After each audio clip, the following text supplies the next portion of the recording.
साथ संगत,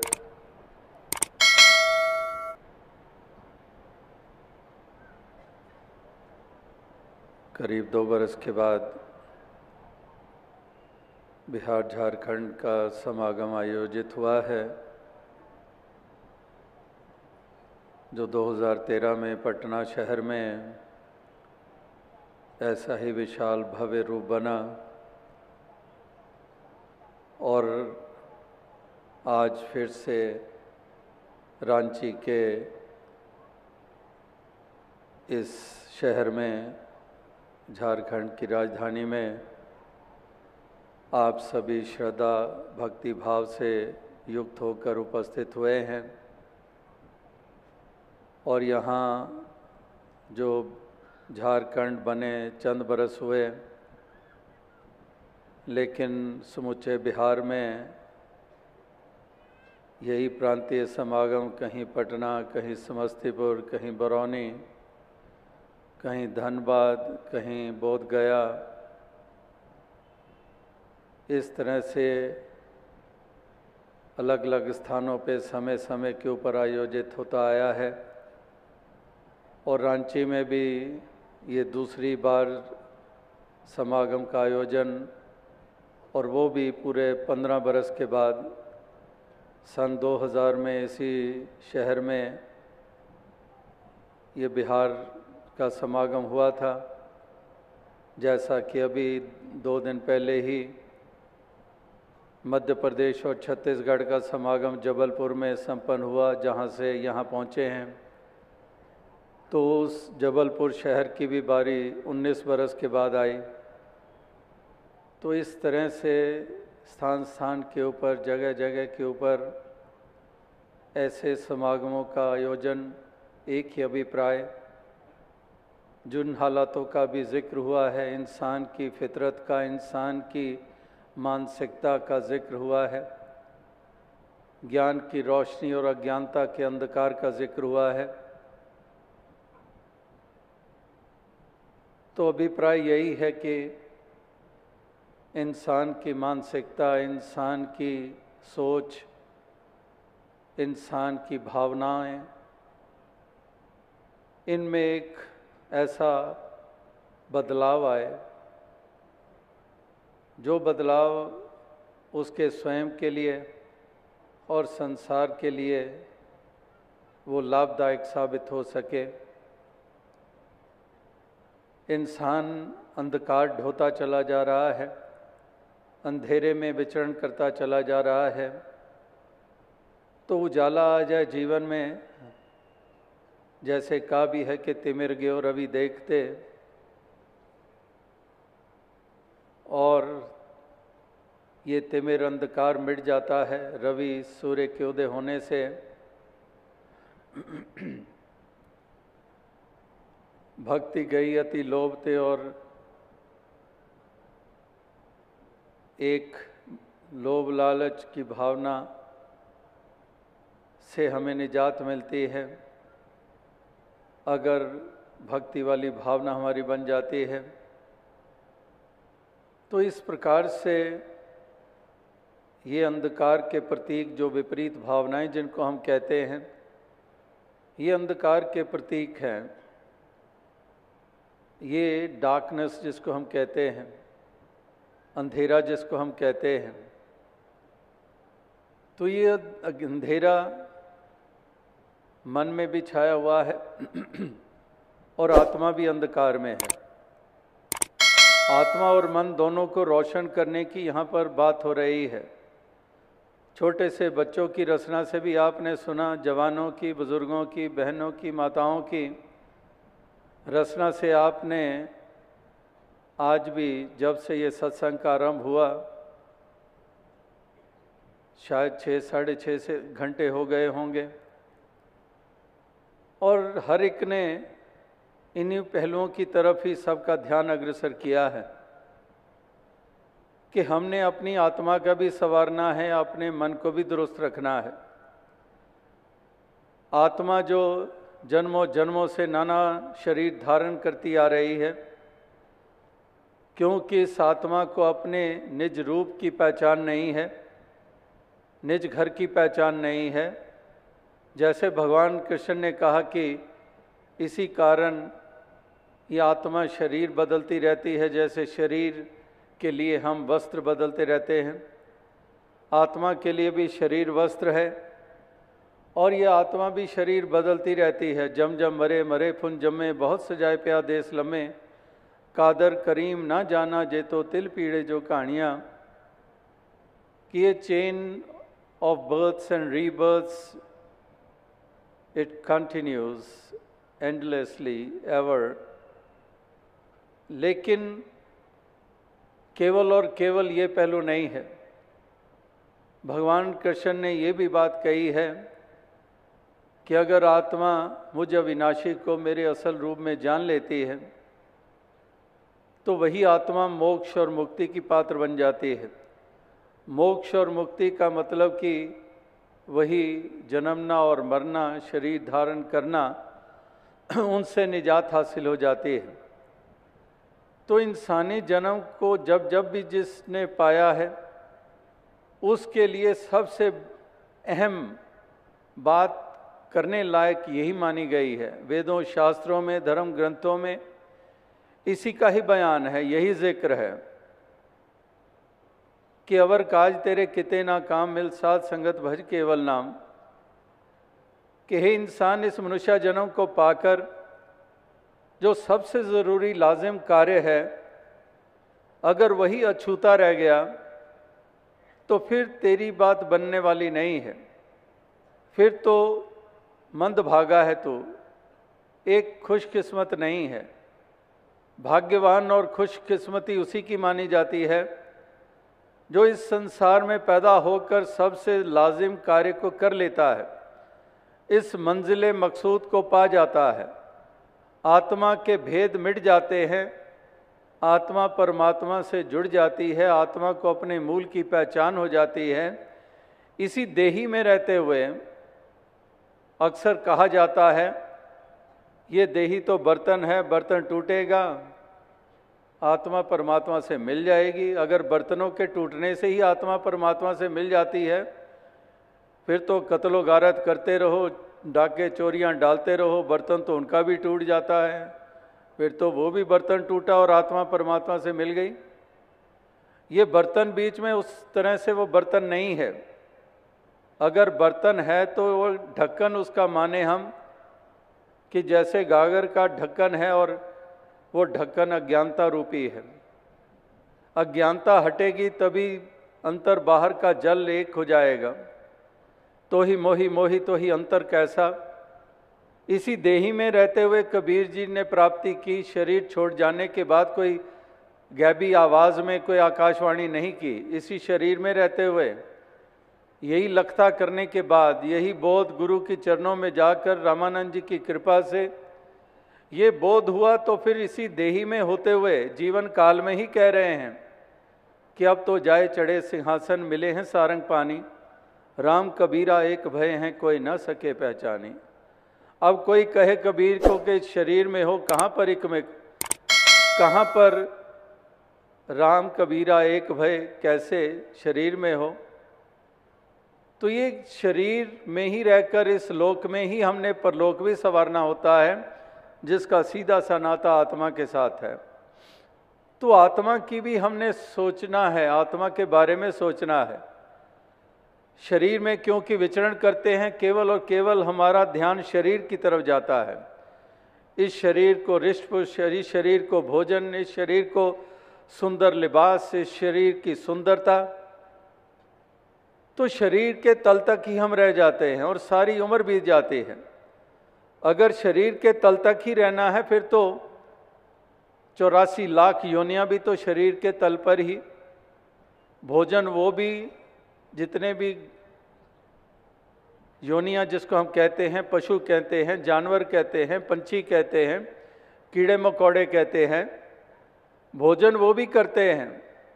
संतान उनके भी होती है, औलाद उनके भी होती है, भय वो भी खाते हैं, जन्मना और मरना उनके साथ भी जुड़ा हुआ है। तो फिर इंसान, अगर तू भी उसी तल तक रहा तो फिर बड़े भाग्य मानुष तन पावा। फिर इस पंक्ति का क्या मायना हुआ? ये क्यों कहा कि बड़े भाग्य की बात कि तुझे मनुष्य जन्म मिला है? ये मनुष्य जन्म भाग्य की बात इसलिए माना गया है कि ये तेरे लिए एक सुनहरी अवसर है, जिसको हम गोल्डन अपॉर्चुनिटी कहते हैं, कि एक सुनहरी अवसर है कि आत्मा का उद्धार हो पाए। शरीर की यात्रा तो कितनी जाएगी, ज़्यादा से ज़्यादा 100 साल। कहीं खबरों में मिल जाता है कि फलां इंसान फलां मुल्क में 120 बरस का हो के संसार से रुखसत हो गया। इससे आगे कहाँ जाएंगे? लेकिन आत्मा की यात्रा कोई 40, 20, 100 साल की है नहीं है। जैसे कहा कि ये यात्रा आत्मा की कब से चलती आ रही है।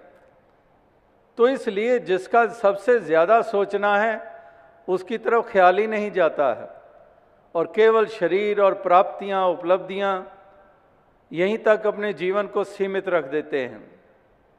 तो इसीलिए महापुरुष संत जन इस पहलू की तरफ ये ध्यान दिलाते आ रहे हैं, जैसे आज भी सत्संग में दिलाया जा रहा था कि इंसान सोच गौर कर, मालिक ने तुझे सोचने समझने की ताकत दी है, लेकिन इस समझ का सही मायनों में इस्तेमाल कर ले और वो जागरूकता प्राप्त कर ले, आत्मा को नाता परमात्मा से जोड़ ले। और वो भी बताया कि ये संभव कैसे हो पाए जब तक ब्रह्म ज्ञानियों का संग मिल जाए। जैसे वो भी पंक्तियां हम महापुरुषों के पढ़ते हैं कि कहे कबीर तब पाइए जब भेदी लीजिए साथ, कि जब भेदी मिल जाए तो तभी आसान हो जाता है कार्य। दुर्लभ साज सुलभ करी पावा। जो दुर्लभ है वो सुलभ कैसे हो, आसान कैसे हो? आसान तभी होगा अगर मीराबाई के लिए रविदास जी जीवन में आ गए तो आसान हो गया शाम के असली अविनाशी रूप को जानना। इसी प्रकार से ये दुर्लभ जो है प्राप्ति, ये हिस्से में अगर आ जाए तो इससे ऊंचे भाग्य क्या होंगे। ये जीवन का सबसे महत्वपूर्ण लक्ष्य पूरा हो गया, मंजिल मकसूद को पा लिया। इस मंजिल को ऐसा पाया कि यही निज घर की भी पहचान हो गई। वरना जिसको अपने घर की पहचान ना हो वो कहाँ कहाँ भटकता रहता है। तो जिसको अपने घर की पहचान होती है उसको भटकना नहीं पड़ता है, वो सीधा ही वहीं जाता है। इसी प्रकार से ये भटकन समाप्त हो जाती है इस आत्मा की, जब इसको अपने निज घर की, निज रूप की पहचान हो जाती है, जान जाती है कि यही मेरा मूल है, मैं इसकी अंश हूँ।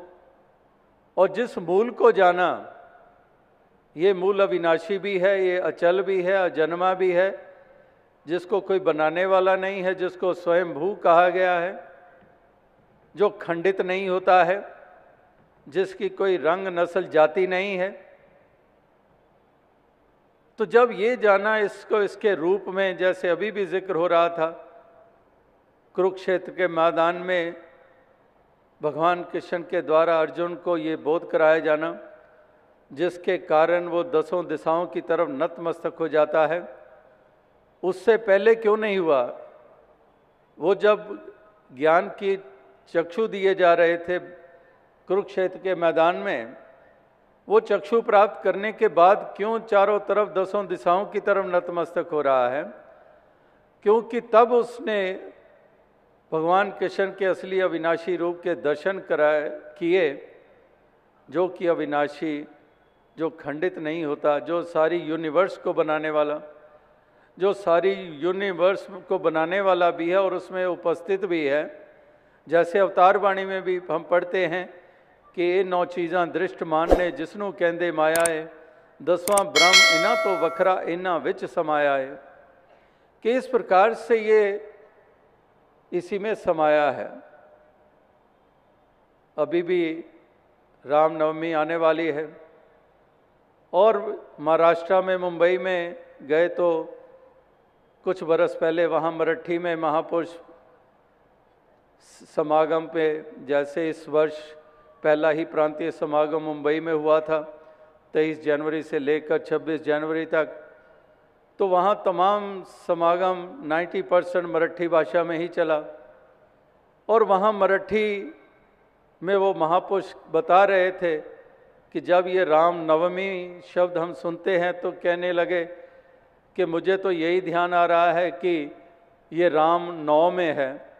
नौ मतलब वही ये नौ चीज़ां दृष्ट मानने जिसनों कहंदे माया है, यानी कि ये सारी कायनात में इसकी उपस्थिति, ये जो विराजमान है। जल थल मैयल पूर्या स्वामी सिरजनहार, जलस्थ हुई थलस्थ हुई जमी जमा के बिखे समस्त एक जोत है, जो ना कमती होती है ना बढ़ती होती है, एक समान रहती है।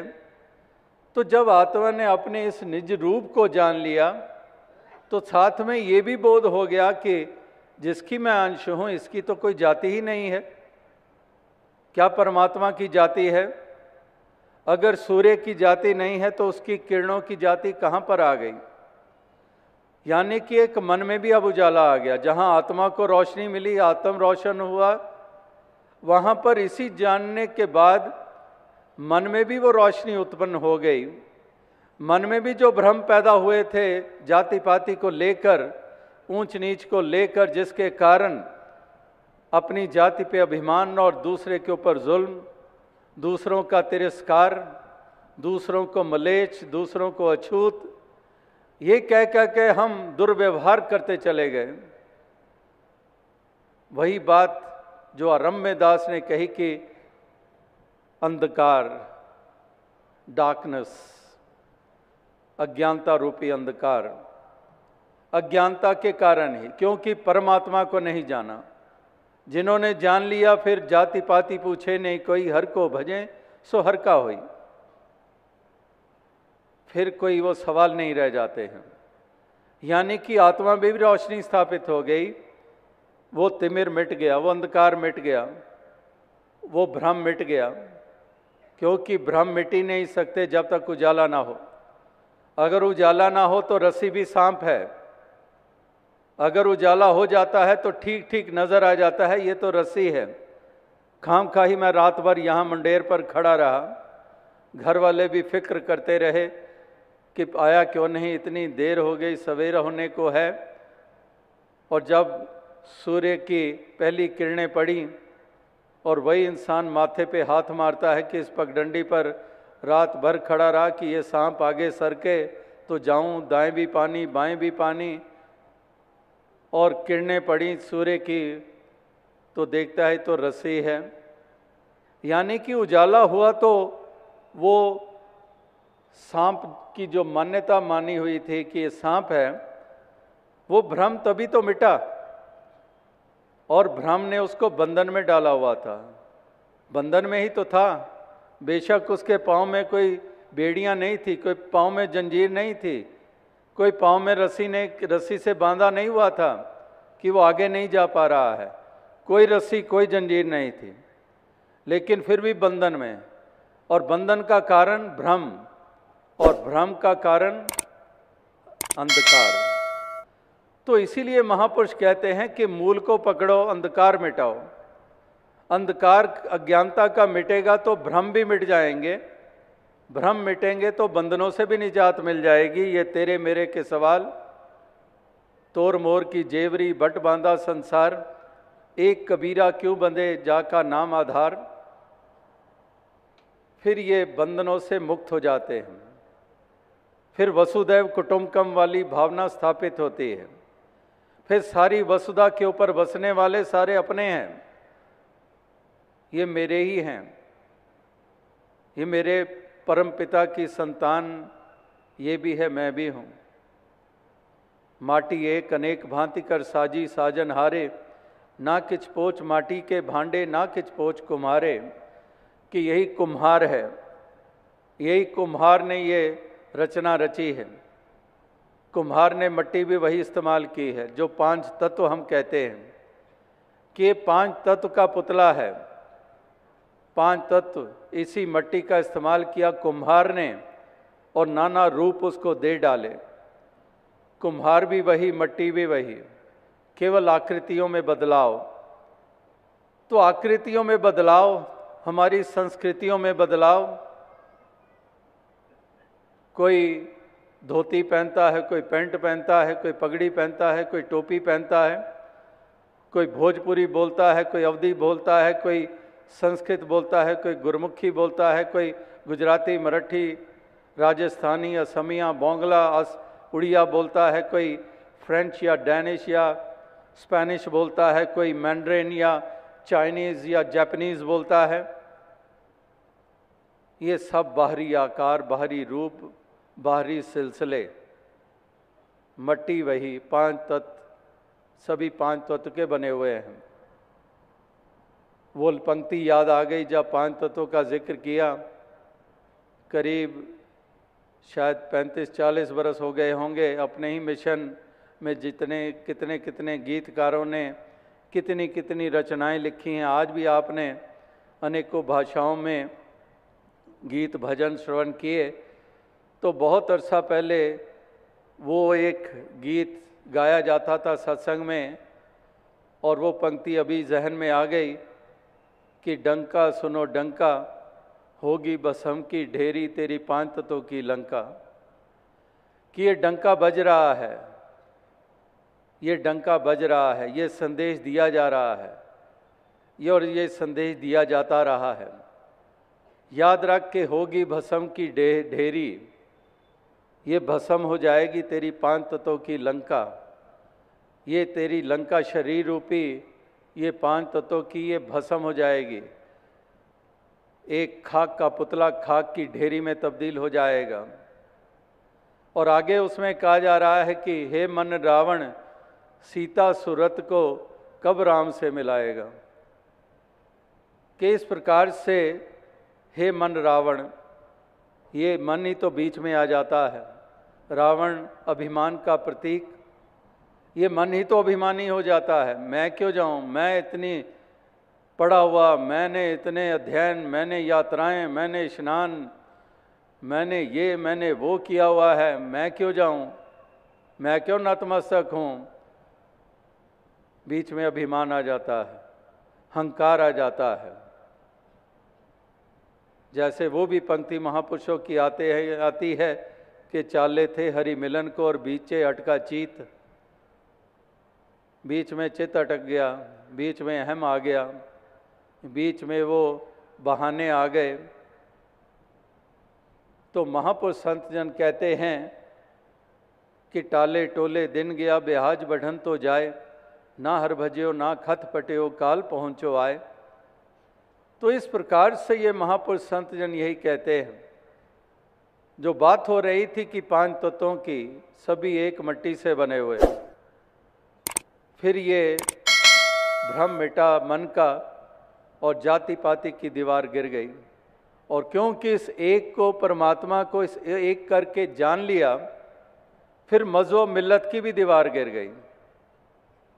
ये जो मज़हब जो आज रूप बने हुए हैं, जो केवल और केवल घृणा और नफरत के बीज मनों में बोते चले जा रहे हैं। कितनी कितनी हिंसा, कितनी कितनी कत्लो गारत, कितनी कितनी क्रूरता, कितने कितने कठोरता, कितनी कितनी निर्दयता। ये टीवी पे भी आप देख रहे हैं, मिडिल ईस्ट में क्या क्या हो रहा है। और भी अपने मुल्क में भी समय समय पे दंगे फसाद होते हैं, कहीं जाति को लेकर, कहीं धर्म और मज़हब को लेकर। कितने कितने मासूमों की जानें जाती हैं। तो इतनी क्रूरता, कितनी कठोरता, कितनी निर्दयता, केवल इसलिए कि वो बोध नहीं है। परमात्मा को बांट दिया, अल्लाह अलग है, राम अलग है, गॉड अलग है। परमात्मा को ही जब बांट सकते हैं तो पैगंबरों को क्यों ना बांटेंगे। और अगर पैगंबरों को बांट दिया तो इंसानों को तो बांटेंगे ही बांटेंगे। इस तरह से ये बांट बांट कर इंसान इंसान से कितना दूर हो गया है। जो मूल था, दो ट्रू एसेंस, जो असलियत थी, वो तो खो गई। केवल और केवल चिन्ह रह गए, इमारतें रह गईं, कुछ क्रियाएं कर्म कांड रह गए, लिबास रह गए, वही धर्म की पहचानें बन गईं, लेकिन भूल गए कि परिभाषा धर्म की जो बताई गई थी कि दया धर्म का मूल है, पाप मूल अभिमान, तुलसी दया न छोड़िए जब लग घट में प्राण। जहाँ पर दया ही धर्म का मूल बताया जा रहा है, तो ये मासूमों की जाने लेनी, क्रूरता, कठोरता, इसमें कौन सा दया वाला पहलू सामने आ रहा है? कुछ भी तो नहीं है। इसलिए एक धर्म मज़हब केवल और केवल हमारे मनों में दूरियां पैदा कर रहे हैं एक दूसरे के प्रति, और छोटे से बच्चों में भी हम वही जहर घोल रहे हैं। हैरानी होती है, एक दफ़ा कुछ मालूम पड़ा कि एक स्कूल में बच्चे जाते हैं, जैसे पढ़ते हैं, एक क्लास में कितने स्टूडेंट्स होते हैं, विद्यार्थी होते हैं। तो एक दिन एक बच्चे के माता पिता आए स्कूल में, उनके मन में चाहना हुई कि हम देखें क्लासरूम कैसा है हमारे बेटे का। अंदर नहीं जाएंगे, प्रिंसिपल से रिक्वेस्ट की, डिस्टर्ब नहीं करेंगे, क्लास जैसे चल रही है चलती रहे, हम बस किवाड़ से दरवाजे से ही देख लेंगे। तो आए, देखा, घर लौट गए। बच्चा जब छुट्टी के बाद घर पहुंचा, तो बच्चा घर पहुंचता है तो उसके माता पिता कहते हैं कि बेटे, कल तो जब जाएगा स्कूल तो जाकर टीचर से रिक्वेस्ट करके अपनी सीट बदलवा लेना। वो कहता क्यों? कहते तेरे साथ जो बैठता है वो पता है वो तेरी जाति वाला नहीं है, बदलवा ले। अब वो छोटा सा बच्चा, मासूम सा बच्चा, उसको उसी उम्र में ही जहर से भर दिया हमने, घृणा से भर दिया। क्या बच्चों को यही संस्कार देने हमने? और फिर उम्मीद करते हैं कि बड़े हो के ये वरदान बनेंगे हिंदुस्तान के लिए, धरती के लिए, अपने मुल्क के लिए, एक ऐसे सिटीज़न बनेंगे सारी संसार के लिए। हमने तो वो पहले ही आधार ही बिगाड़ दिया। अभी से ही हमने उसको वो भाव प्रदान कर दिए। यही बात मज़हब मिल्लत को लेकर हो रही है। छोटे छोटे बच्चों के हाथों में भी हथियार पकड़ाए जा रहे हैं कि मार डालो, काट डालो। तो इस तरह से बहुत दूर निकल गए हैं। धर्म की जो असली एसेंस थी वो कहीं खो गई है और कहीं दूर निकल गए। जैसे वो बहुत पहले किसी फिल्म में, मूवी में देखा था कि कोई एक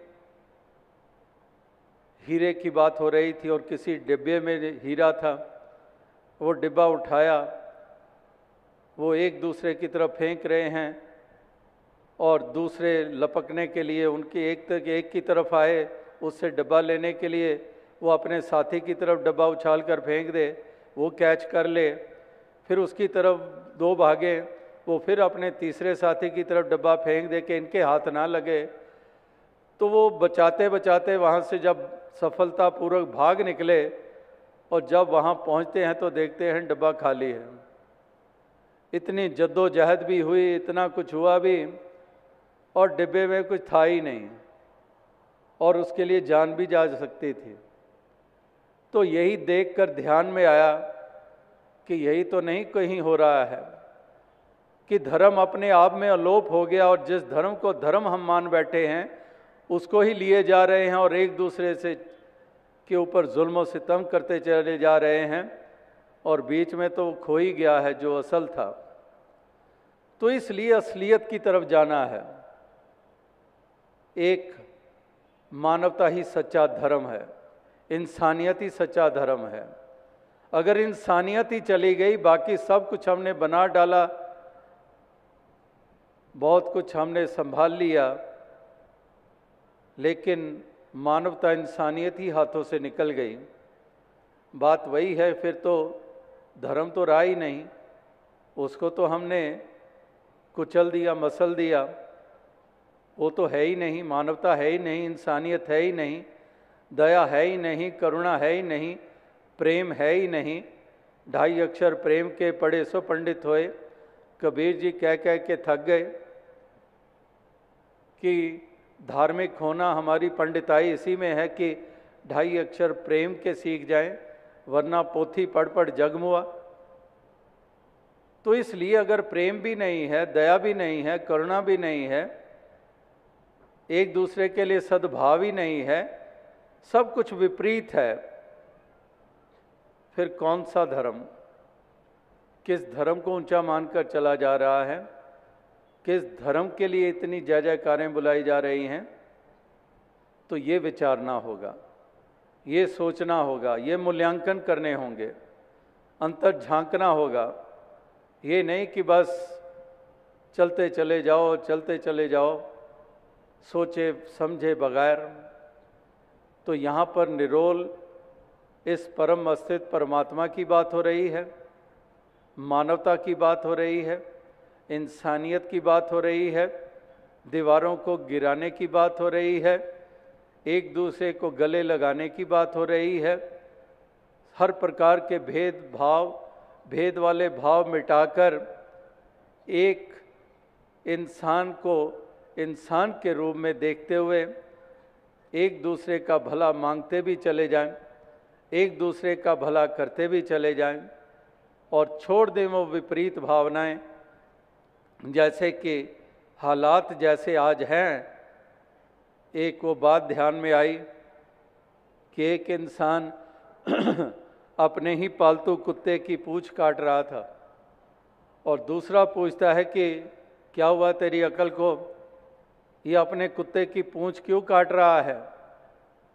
कहने लगा चुप कर जा, आज शाम को मेरी सास आ रही है, तो मैं कोई ऐसी यहाँ पर बात नहीं सामने लाना चाहता कि मेरी सास समझे कि उसका स्वागत है इस घर में।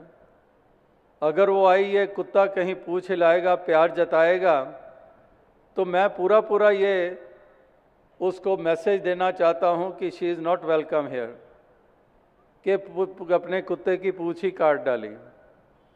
तो ये तो हाल है इंसानों का कि एक थोड़ी सी किसी के चेहरे पे मुस्कुराहट आ जाए वो भी बर्दाश्त नहीं है, कोई खुशी मिल जाए वो भी बर्दाश्त नहीं है, चाहे अपना ही नुकसान करना क्यों ना पड़ जाए। ये एक हालत आज के इंसान की है। तो महापुरुष संत जनों ने जो सब हकीकत सामने रखी, जो इंसान के सामने जो पहलू रखे, वो यही पहलू रखे, दोनों ही पहलू, अंधकार वाला और उजाले वाला, प्यार वाला और नफरत वाला, विनम्रता वाला और अभिमान वाला, संकीर्णता वाला और विशालता वाला, गिले शिकवे और सब्र संतोख वाला, ये दोनों ही पहलू हमारे सामने रखे और फिर कहा कि विवेक अगर जाग जाता है, अगर ये बोध हो जाता है, फिर सही चुनोगे। क्योंकि विजडम और विवेक जब जाग गया, फिर सही चुनोगे, फिर सोच भी सही हो जाएगी, भाव भी सही हो जाएंगे, व्यवहार भी सही हो जाएंगे, फिर सही सही चुनोगे, जिसके कारण तुम्हारा भी भला, तुम्हारा भी यश और तुम औरों के लिए भी वरदान बन जाओगे, इस धरती के लिए तुम वरदान बन जाओगे। तो इस प्रकार से ये महापुरुष संत जनों की वाणी ये यही पुकार कर कह रही है, ज़रूरत है इसको समझने की, ज़रूरत है वो रियलाइजेशन करने की, ज़रूरत है इस हकीकत को समझने की, और फिर इसी डगर पर चल निकलते हैं जो इस क्रांति के घटित हो जाने के बाद, ये क्रांति जब जीवन में घटित हो जाती है तो तब उसके बाद का सफ़र फिर वो वही होता है जो संतों भक्तों वाला होता है, जिनके लिए ना को बैरी ना ही बेगाना, सगल संग हमको बने आई, जिनके लिए फिर कोई पराया कोई बेगाना नहीं होता है, जिनके लिए ये सच्ची दौलत ये नाम की दौलत है, ये दुनियावी दौलतों के लिए कहीं जुल्म व सितम नहीं करते हैं। ये जान जाते हैं कि ये सारे ही अपने ही परिवार का अंग हैं, ये फिर किसी को के ऊपर जुल्म नहीं ढाते हैं, कोई भी कारणवश ये जुल्म नहीं ढाते हैं, किसी का तिरस्कार नहीं करते हैं। ये फिर केवल शाब्दिक नहीं कि सबका भला करो भगवान, सबका सब विधि हो कल्याण, ये केवल शाब्दिक प्रार्थना नहीं रह जाती है, फिर ये सही मायनों में इनकी वो भावना बन जाती है, क्योंकि सब अपने नज़र आ रहे हैं, इसलिए किसको पराया किसको बेगाना किसके ऊपर जुल्म ये भावना नहीं रहती है। तो आज ज़रूरत इन्हीं भावनाओं की है, चाहे झारखंड के वासी हैं, चाहे बिहार के वासी हैं, हिंदुस्तान के किसी प्रांत के वासी हैं, या फिर विश्व के किसी मुल्क के बाशिंदे हैं, पहाड़ों में रहने वाले हैं या रेगिस्तानी इलाकों में रहने वाले हैं, किसी टापू पे रहने वाले हैं या किन्हीं बस्तियों में रहने वाले हैं तो इंसान, तो हर इंसान की फितरत में ऐसा बदलाव आ जाए, ऐसी क्रांति घटित हो जाए, यही एक आस लिए हुए, यही प्रार्थनाएं लिए हुए आप सभी इस संत समागम के ऊपर उपस्थित हैं और अपने अपने जगह के ऊपर रहकर यही एक संदेश दिए जा रहे हैं कि वाकई ही मिशन का मकसद और मंतव्य केवल और केवल यही है, और कोई ना प्रलोभन दिए जाते हैं, ना कोई चमत्कारों की बातें यहाँ होती हैं, केवल और केवल स्टीक, केवल और केवल उस बिंदु के ऊपर केंद्रित होकर कि आत्मा का मकसद इस शरीर में आकर यही है जो पूरा करना, कि अपने मूल की पहचान करना, और लोक की रही बात जो यात्रा हम शारीरिक रूप में तय करते हैं, तो इस यात्रा को भी हम प्यार और प्रेम के साथ मिलवर्तन के साथ तय करें, मिठास से तय करें, यानी कि लोक और परलोक दोनों को संवारने की, दोनों जहानों की बाजी जीतने की ही केवल यहाँ पर बात होती है। और यही मिशन का सादा सा रूप में ये मैसेज है हर इंसान हर मानव के लिए, जो शुरू से संतों महात्माओं गुरु पीर पैगंबरों का रहा है।